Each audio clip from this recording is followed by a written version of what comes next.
Hello बच्चों, हम लोग अपना अध्याय 4 आज कंटिन्यू करेंगे। तो कल तक हम पढ़ रहे थे जनन स्वास्थ्य चैप्टर में परिवार नियोजन के बारे में, गर्भ निरोधक की कौन कौन सी विधियाँ होती हैं, हमने ये सारी चीज़ पढ़ी थी।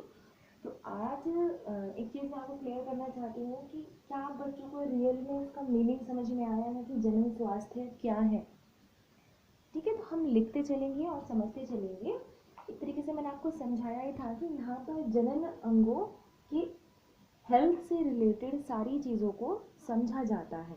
ठीक है, वो सामाजिक लेवल पर भी हम समझ रहे हैं, भावनाओं को ध्यान में रखकर भी हम समझ रहे हैं, यानी कि एक तरीके से हम अपने शरीर का अध्ययन करते हैं। बहुत बार क्या होता है, लोग मतलब हिचकिचाते हैं इस तरह की बातों को करने में। ठीक है, तो ये कोई हिचकिचाहट की बात नहीं है। इसीलिए सरकार ने जगह जगह बहुत तरह के राष्ट्रीय लेवल पर कार्यक्रम चलाए गए हैं, जिनमें से परिवार नियोजन एक कार्यक्रम है। तो सबसे पहले आप बच्चों को ये पता होना चाहिए कि जनन स्वास्थ्य का मीनिंग क्या है। ठीक है, तो आपको पता है विश्व स्वास्थ्य संगठन, जो कि वर्ल्ड हेल्थ ऑर्गेनाइजेशन के नाम से जानी जाती है, बहुत विश्व लेवल की संस्था है, उनके अनुसार जनन स्वास्थ्य की क्या परिभाषा है आप बच्चे नोट करेंगे। जनन स्वास्थ्य की परिभाषा लिखेंगे हम सबसे पहले। हालांकि मुझे ये चीज़ आपको कल लिखवानी चाहिए थी, लेकिन मेरे से छूट गई, तो आज आप नोट करेंगे इसे। विश्व स्वास्थ्य संगठन, जिसे हम जानते हैं शॉर्ट फॉर्म में WHO के नाम से, वर्ल्ड हेल्थ ऑर्गेनाइजेशन के अनुसार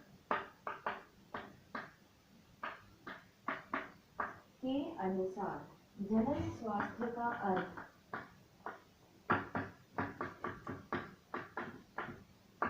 जनन स्वास्थ्य का अर्थ है जनन के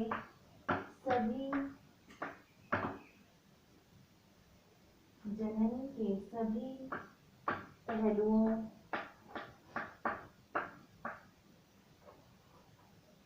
सहित एक संपूर्ण स्वास्थ्य, अर्थात शारीरिक, भावनात्मक,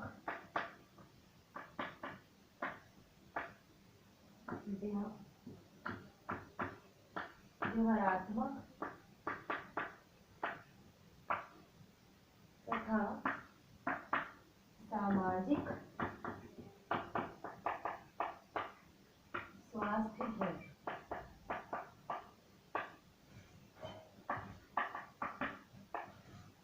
ठीक है बच्चों, तो ये वाली जो परिभाषा है ये दी गई है WHO ने, यानी कि विश्व स्वास्थ्य संगठन ने। क्या कहा उन्होंने कि जनन स्वास्थ्य का अर्थ है जनन के सभी पहलुओं सहित एक संपूर्ण स्वास्थ्य, यानी कि एक जो व्यक्ति है, या कह सकते हैं हमारा जो एक समाज है, वो कैसे हेल्दी माना गया है, अगर हम जनन को ध्यान में रखते हुए उसको परिभाषित करें, कि यानी कि वो फिजिकली भी सक्षम हो, ठीक है, मेंटली भी वो इन सब चीज़ों को डिस्कस करने के लिए सक्षम हो। तो जनन के सभी पहलुओं सहित एक संपूर्ण स्वास्थ्य, अर्थात शारीरिक, भावनात्मक, व्यवहारात्मक तथा सामाजिक स्वास्थ्य है। ठीक है, तो ये वाली जो परिभाषा दी है किसने दी है, विश्व स्वास्थ्य संगठन। तो आपको ये पता होना चाहिए। कल मैं आपको बता रही थी परिवार नियोजन, जो कि भारत सरकार ने, हालांकि विश्व लेवल पर भी ये चलाए गए हैं, लेकिन भारत सरकार ने जो इसे नाम दिया वो दिया परिवार नियोजन। इसकी शुरुआत जो हुई थी परिवार नियोजन की, ये हुई थी 1951 में। कब हुई थी? 1951 में इसकी शुरुआत हुई थी। उसके बाद इसके अंतर्गत बहुत सारे पहलुओं पर डिस्कशन हुआ। मैं आपको ये चीज़ कल बता चुकी हूँ कि एक आयु निर्धारित की गई कि कब एक स्त्री और एक पुरुष लायक हैं शादी करने के लिए, ठीक है, कब वो अपना वंश आगे चलाने के लिए सक्षम है। तो सरकार ने ये सारी चीज़ों का डिस्कशन किया, एक तरीके से लोगों को जागरूक करना था, समाज को जागरूक करना था कि आपको इन सभी चीज़ों की भली भांति नॉलेज होनी चाहिए। ठीक है, तो ये क्या था, इस प्रकार का कार्यक्रम था।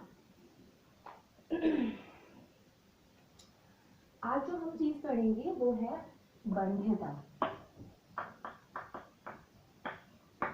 क्या है?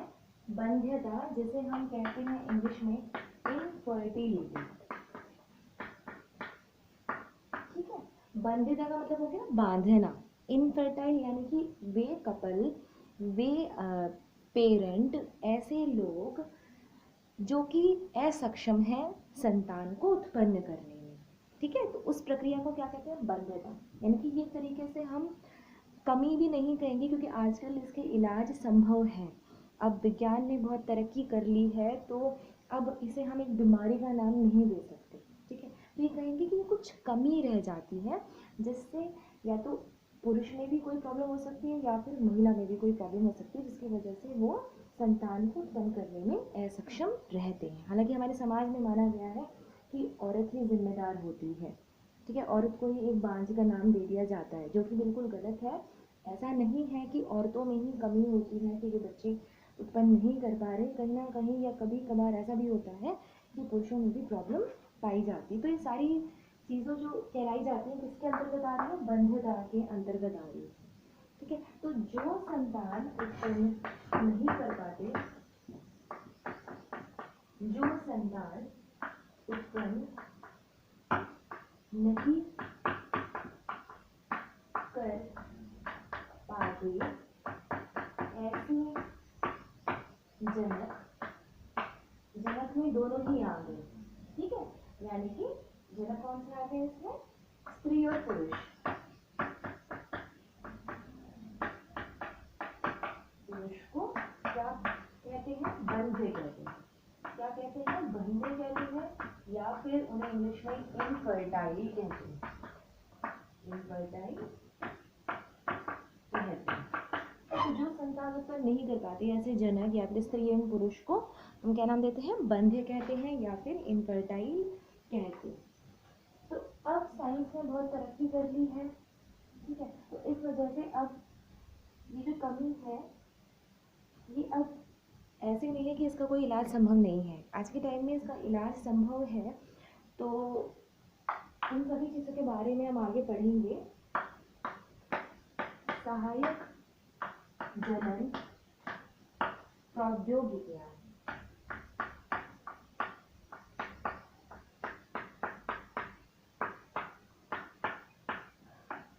सहायक जनन प्रौद्योगिकियां, इसे कहते हैं इंग्लिश में assisted reproductive, assisted reproductive technology. Shortcut में कहते हैं इसे ART।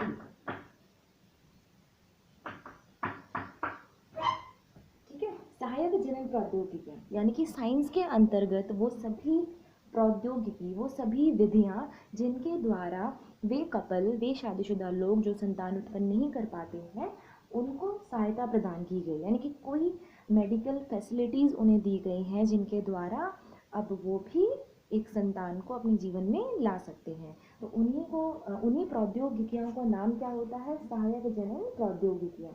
तो इस तरीके से क्या है? वे प्रौद्योगिकी जो कृत्रिम जनन में सहायक करते हैं, यानी कि कहीं ना कहीं प्राकृतिक रूप से कोई कपल जो है, कोई शादीशुदा लोग जो हैं, वो संतान उत्पन्न नहीं कर पा रहे हैं, तो क्या करते हैं? आर्टिफिशियल तरीके से उन्हें सक्षम बनाया जाता है, जिससे वे अपनी संतान को इस दुनिया में ला सकें। तो ये सहायक जनन प्रौद्योगिकी जो होती है बच्चों, ये बहुत तरह की होती है। इसके कई प्रकार हैं। इनमें जो सबसे प्रसिद्ध है, जो अभी काफ़ी प्रचलित चल रही है और साथ में सुरक्षित भी मानी गई है, वो है परखनली शिशु। परखनली शिशु, ठीक है, जिसे हम कहते हैं टेस्ट ट्यूब बेबी। क्या कहते हैं इसे हम? टेस्ट ट्यूब बेबी कहते हैं। नॉर्मली आपने सुना भी होगा कि हम सुनते रहते हैं कि भाई उनके टेस्ट ट्यूब बेबी हुआ है, इस तरीके की बातें आपने सुनी होंगी अपने आसपास कहीं। तो ये परखनली शिशु क्या है? यानी कि ये एक तकनीक है, ये एक प्रौद्योगिकी है जो कि बंधे लोगों पर कारगर है, ऐसे लोगों पर कारगर सिद्ध होती है जो कि संतान उत्पन्न प्राकृतिक रूप से नहीं कर पाते। तो ये कैसी है परखनली शिशु? के बारे में कहते हैं हम किस प्रकार से ये विधि की जाती है डॉक्टर के द्वारा, वो सारी चीजें पढ़ेंगे।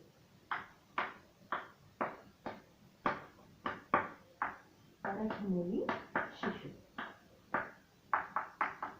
ठीक है। यह सहायक जनन प्रौद्योगिकी के अंतर्गत पहली विधि है, ठीक है। इससे संबंधित बहुत क्वेश्चन पूछे जाते हैं, तो आपको ये बहुत अच्छे से समझना है। मैं लिखती चलूंगी, आपको समझाती चलूंगी।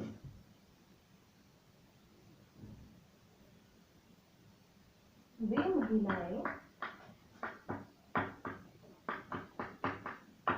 महिलाएं जिनमें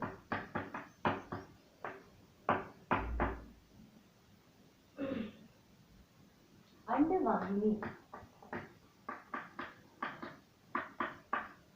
अंडाणु को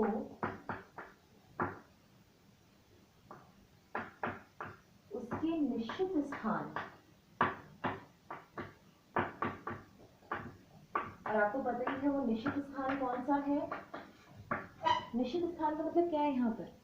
निश्चित स्थान का मतलब ये है कि वो स्थान जहाँ पर अंडाणु शुक्राणु से जाकर मिलता है। आपको पता ही है, उसे हम कहते हैं एम्प्यूलरी इस्थमस जंक्शन, ठीक है। तो निश्चित स्थान के साइड में आप कोष्ठक में लिख सकते हैं एम्प्यूलरी इस्थमस जंक्शन, जिनमें अंडवाहिनी अंडाणु को उसके निश्चित स्थान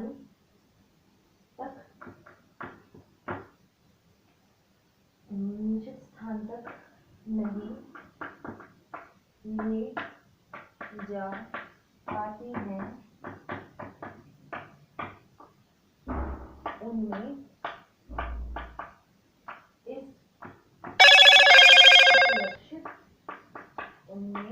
इस सुरक्षित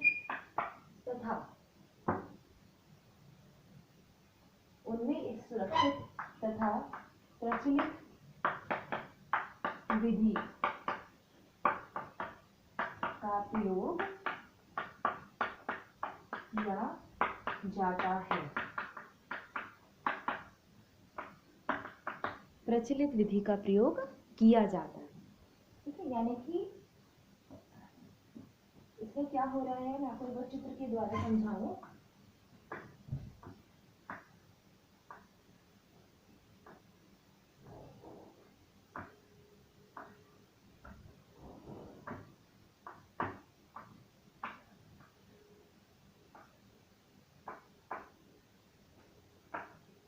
आपको पता है ये वाला हिस्सा क्या है, गर्भाशय।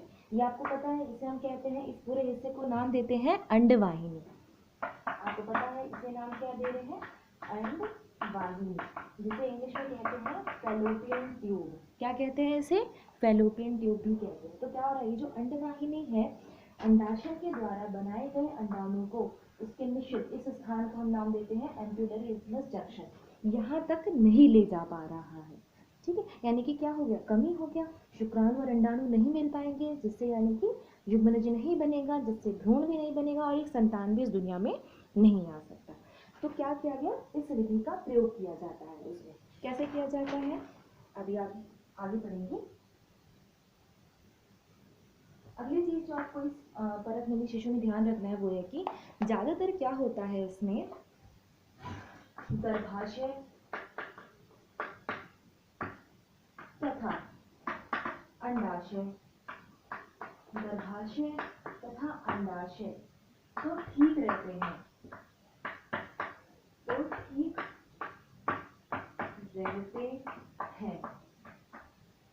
परंतु अंडवाहिनी,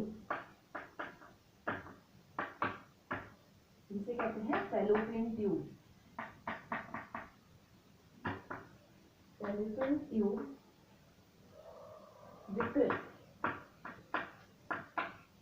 विकृत मतलब समस्या, विकृत रहती है। ठीक है, तो ये पॉइंट आपको ध्यान रखना है कि ये वाली जो तकनीक है ये किस तरह की महिलाओं में अपनाई जाती है। वे महिलाएं जिनका गर्भाशय तथा अंडाशय तो ठीक है, यानी कि अंडाशय में अंडाणु भी बन रहा है और गर्भाशय में जाकर जो युग्मनज है वो भी रोपित हो सकता है, परंतु जो अंडवाहिनी है, जो फैलोपियन ट्यूब होती है, उसमें किसी प्रकार की कोई कमी पाई जाती है। विकृत का मतलब होता है कुछ गड़बड़ी है, उसमें कुछ समस्या पाई जाती है। ठीक है, तो इस तरह की महिलाओं में ये प्रचलित विधि, ये काफ़ी फेमस विधि, परख नली शिशु वाली विधि अपनाई जाती है। होता क्या है अब इसमें वो आप समझेंगे।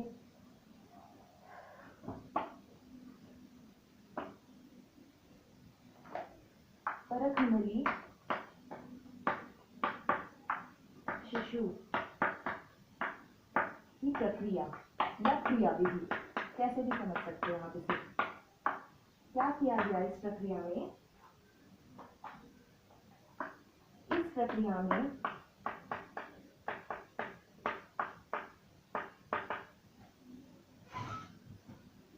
पात्रे निषेचन, पात्रे निषेचन का मतलब होता है प्रयोगशाला में, जैसे हम साइंस की लैंग्वेज में कहते हैं इन विट्रो। पात्रे निषेचन, इन विट्रो फर्टिलाइजेशन, यानी कि अथवा प्रयोगशाला के अंतर्गत, प्रयोगशाला में, ऐसे लिखिए, प्रयोगशाला में एक महिला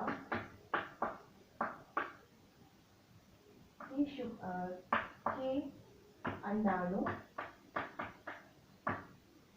तथा नर के शुक्राणु,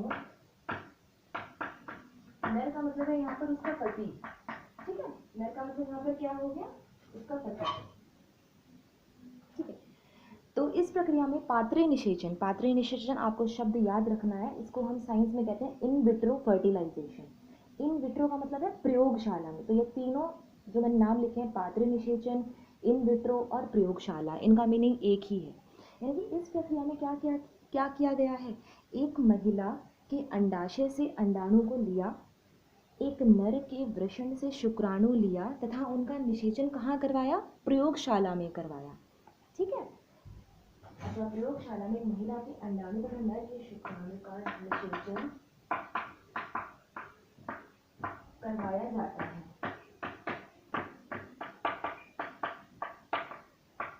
करवाया जाता है। फिर युग्मनज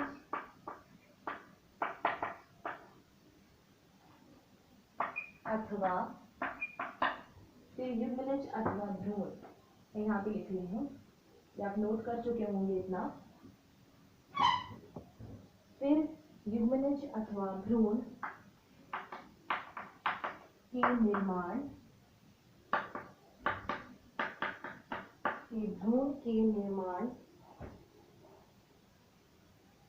भ्रूण के निर्माण के पश्चात उस महिला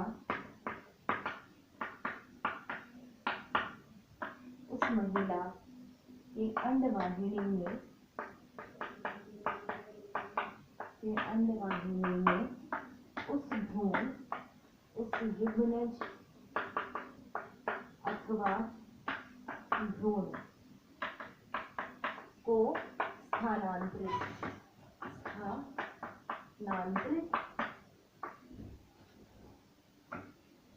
करवाया जाता है।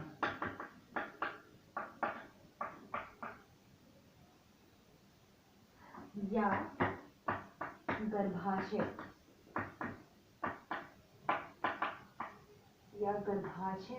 में भी प्रवेश करवाया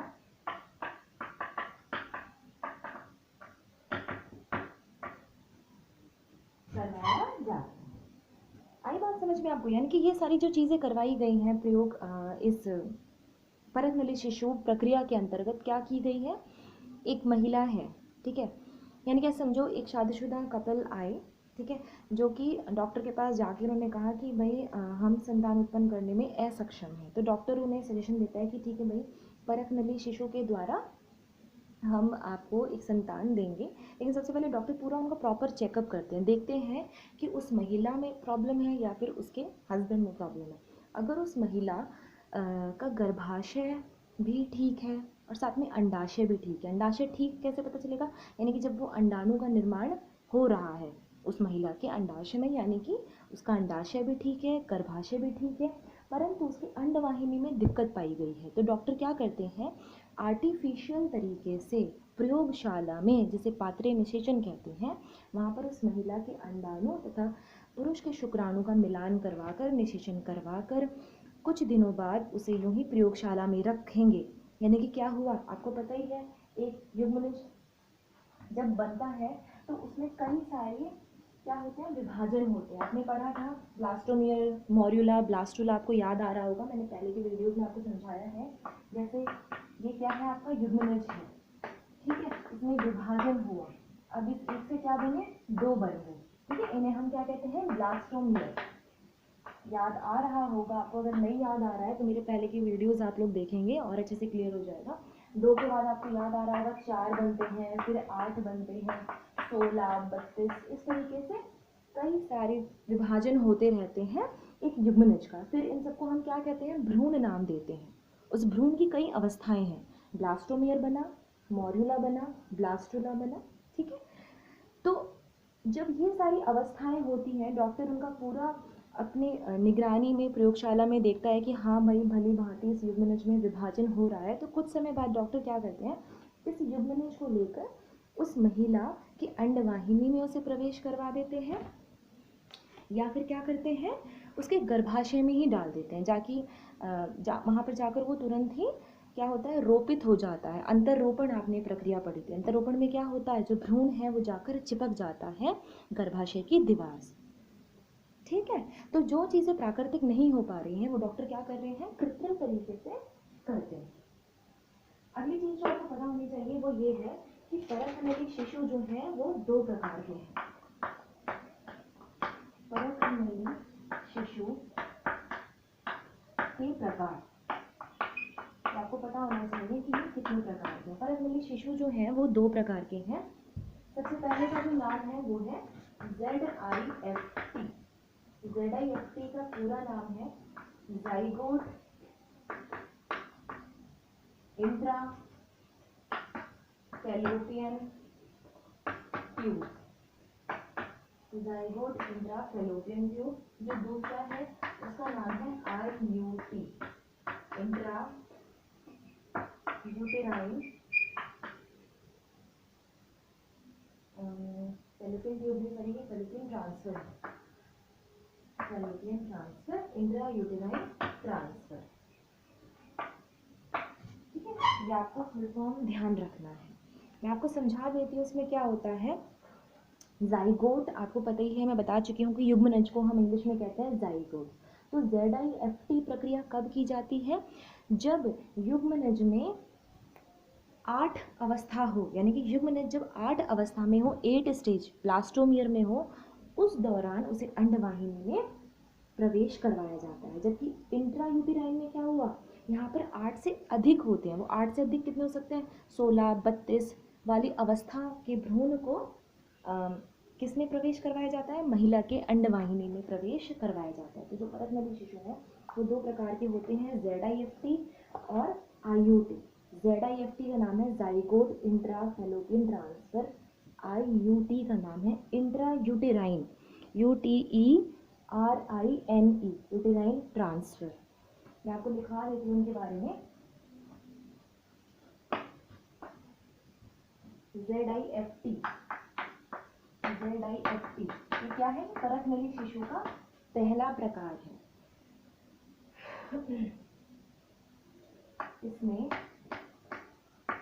युग्मनज 8 अवस्था अथवा ब्लास्टोमियर,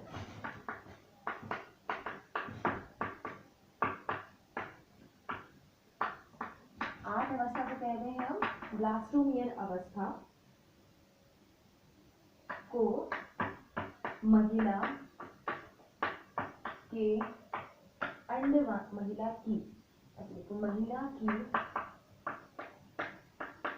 अंडवाहिनी में प्रवेश या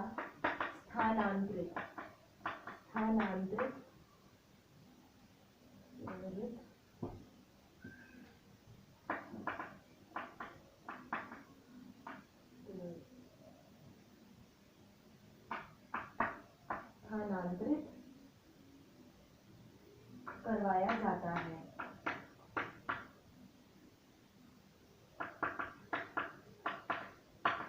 अभी जो मैंने आपको चीज बताई थी कि युग्मनज कैसे बना, युग्मनज कब बना, जब नर युग्मक तथा मादा युग्मक बने तो युग्मनज बना। ठीक है, युग्मनज बना जो कि द्विगुणित है, 2n के रूप में। अब इसमें क्या हो रहा है, केंद्रक का विभाजन हो रहा है। केंद्रक का विभाजन हुआ, 2 बने, 2 के बाद फिर क्या बने, 4 बने, 4 के बाद फिर क्या बने, 8 बने, 1 2 3 4 5 6 7 8। तो जब इस अवस्था में रहता है युग्मनज, 8 वाली अवस्था में, जिसे हम ब्लास्टोमियर नाम दे रहे हैं। फिर से सुनिए, युग्मनज था पहले द्विगुणित के रूप में, उसमें विभाजन शुरू हुआ केंद्रक का, ब्लास्टोमियर बने, ये सभी का नाम ब्लास्टोमियर ही है। पर क्या हुआ, पहले 1 से बने 2, फिर इस 1 से भी 2 बने और इससे भी 2 बने, तो कुल कितने बन गए, 4 बन गए। अब यहाँ पर ये बन गए 8। तो जब इस अवस्था में रहता है तब इस वाली अवस्था के युग्मनज को महिला के अंडवाहिनी में प्रवेश करवाया जाता है। ठीक है, तो वो प्रक्रिया कौन सी कहलाई जाती है, ZIFT, ज़ाइगोट इंट्राफैलोपियन ट्रांसफर कहलाई जाती है। अगली अवस्था जो थी वो थी IUT। इसमें क्या लिखेंगे आप, IUT। इस प्रक्रिया में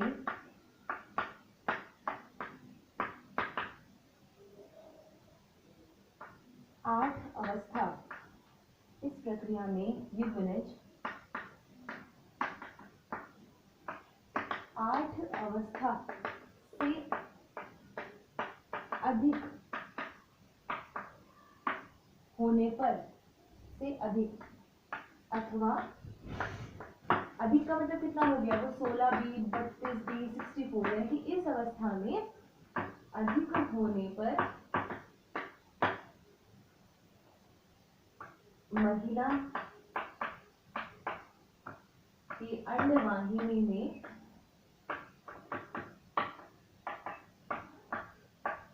प्रवेश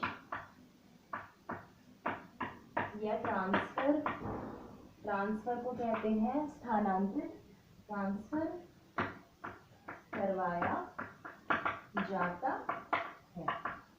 तो आपको ये पता होनी चाहिए कि 8 से अधिक होनी चाहिए युग्मनज की अवस्था। वो कितनी हो सकती है, 16 32, ठीक है, 64। तो इस तरह की अवस्था में जब ब्लास्टोमियर है, जब युग्मनज है, तो तब महिला के अंडवाहिनी में उसे ट्रांसफर करवाया जाता है। अगली चीज जो आपको पता होनी चाहिए, आपने सुना होगा सरोगेट माँ क्या होती है।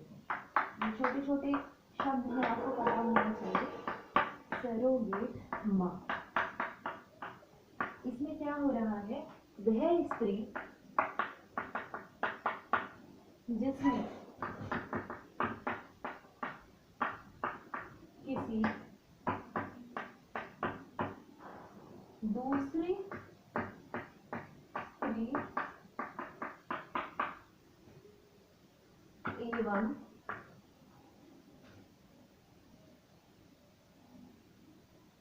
नर के द्वारा बनाए गए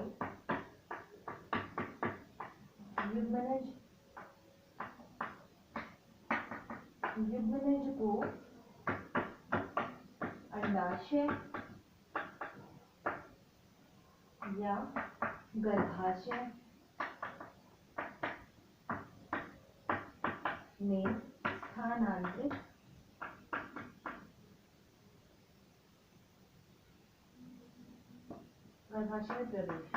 गर्भाशय में प्रवेश करवाया जाता है तो वह स्त्री सरोगेट माँ कहलाती है।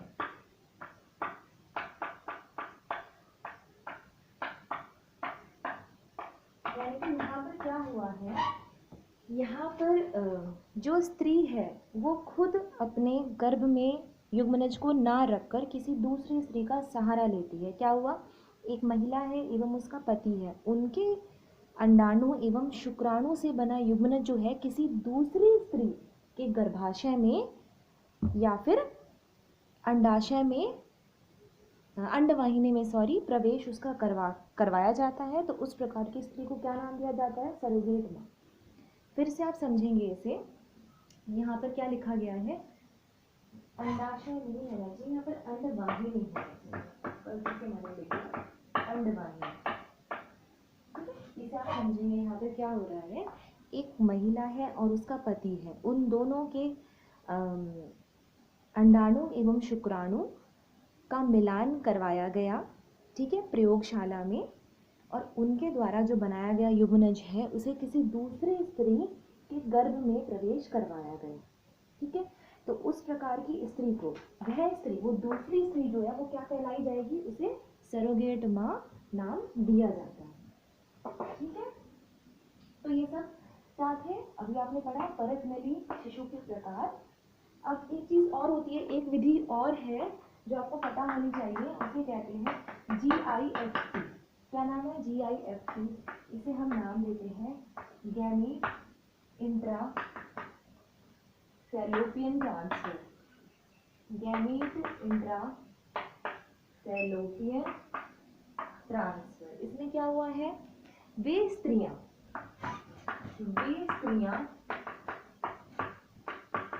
जिनकी झालर, वे स्त्री जिनकी झालर, झालर को कहते हैं फिम्ब्रे, वे स्त्री जिनकी झालर फिम्ब्रे अंडाणु, झालर कहाँ से आई है, आप यहाँ पे और क्लियरली लिख सकते हैं अंडवाहिनी की झालर, थोड़ा सा सेंटेंस आपको और क्लियरली समझ में आएगा। वे स्त्रियां जिनकी अंडवाहिनी की झालर, ये अंडवाहिनी जो है ये पहले लिखना है आपको, अंडवाहिनी की झालर अंडाणु को पकड़ने में,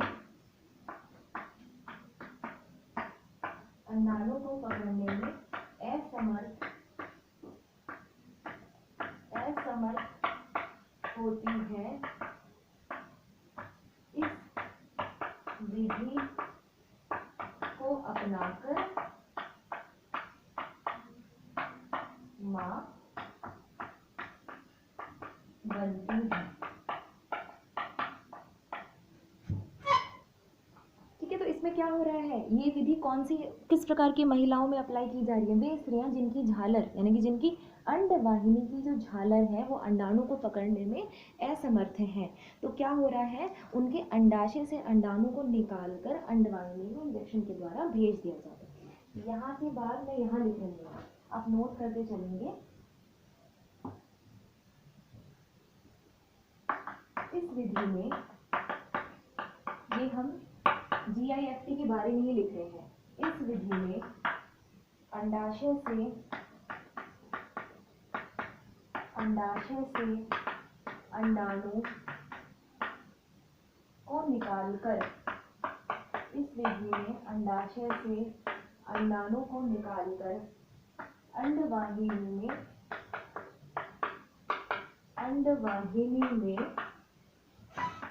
इंजेक्शन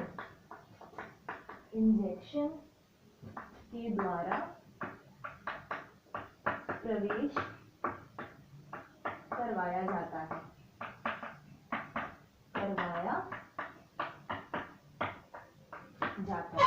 तो आपको समझ में आई GIFT में क्या हुआ। इस GIFT में आपको ध्यान रखना है कि आप नोट कर चुके हो, तो मैं इसको आपको चित्र के द्वारा समझाऊं। क्या हुआ इसमें, ये एक महिला का जनन अंग तंत्र है,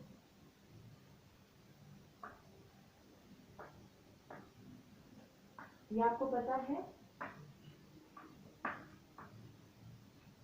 ये दोनों मैंने क्या बनाए हैं, ये मैंने बनाया है अंडाशय।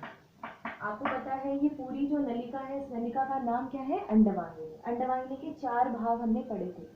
तो ये वाला जो उंगलियों जैसा भाग होता है जो कि अंडाशय के सबसे करीब होता है, इसको हम नाम देते हैं झालर। क्या कहते हैं, झालर।